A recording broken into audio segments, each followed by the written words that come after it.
សួស្តីអ្នកជនបេគីទាំងអស់ថ្ងៃនេះមកបង្ហាញជាមួយនឹងប្រភេទ Lenovo IdeaPad ដែលជាប្រភេទអេក្រង់16 inch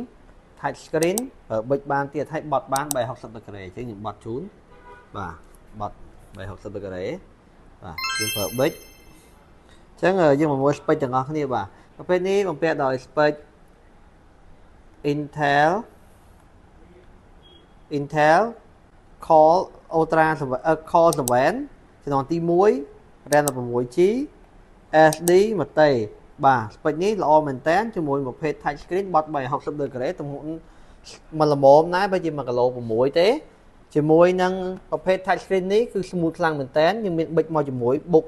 សំតែម្ដងហើយជាមួយការថែមអីវ៉ាន់របបមានអី stand ទៅជួចកម៉ៅមួយសេតតែម្ដងរីឯតម្លៃវិញរត់តែពិសេសមែនតើតម្លៃត្រឹមតែ$749តែប៉ុណ្ណោះបាន spec កប់ហើយទំហំ16 inch touch screen បត់360ដឺក្រេទៀតជាមួយនឹងការធានារយៈពេល1ឆ្នាំពេញអញ្ចឹងបងមានតម្រូវការតាក់ទង page បានអរគុណ